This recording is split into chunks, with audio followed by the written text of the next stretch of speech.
نیکی کیا ہے؟ کیا یہ صرف ایک ذاتی عمل ہے یا اس کا تعلق پورے معاشرے سے ہے؟ سورہ المائدہ ہمیں ایک انقلابی اصول سکھاتی ہے کہ نیکی اور گناہ صرف انفرادی نہیں بلکہ اجتماعی کام بھی ہے۔ سوال: سورہ المائدہ کے مطابق ہمیں کن کاموں میں ایک دوسرے کی مدد کرنی چاہیے اور کن میں نہیں؟ اے، صرف مالی کاموں میں مدد کرنی چاہیے۔ بی، نیکی اور تقویٰ کے کاموں میں مدد کرنی چاہیے۔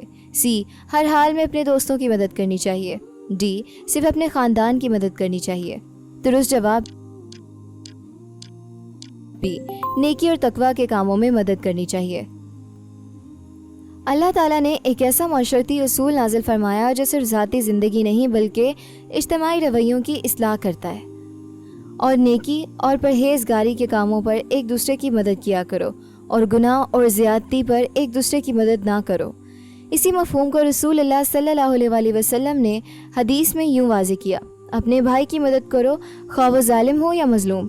ظالم کی مدد یہ ہے کہ تم اسے ظلم سے روک دو۔ اسلام ہمیں سکھاتا ہے کہ اچھائی اور برائی کے درمیان غیر جانبداری نہیں چلے گی۔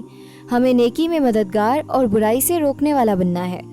دوستی، تعلق اور مدد کے فیصلے صرف ذاتی فائدے پر نہیں بلکہ اس بات پر ہونے چاہیے کہ کیا یہ نیکی اور تقویٰ کے مطابق ہیں یا نہیں۔ اس ہفتے کسی نیکی کے کام میں دوسروں کو شامل کریں اور ہمیشہ یہ اصول یاد رکھیں کہ ہمارا ساتھ، ہماری دوستی اور ہماری مدد صرف انہی کے ساتھ جو نیکی اور تقویٰ کے راستے پر ہوں۔ ہماری کوشش ہے کہ قرآن کا پیغام آسان اور خوبصورت لفظوں میں آپ تک پہنچے۔ اگر یہ کوشش آپ کے معیار پر پوری اتری تو اپنی دعا اور رائے سے کامنٹس میں ضرور نوازیں۔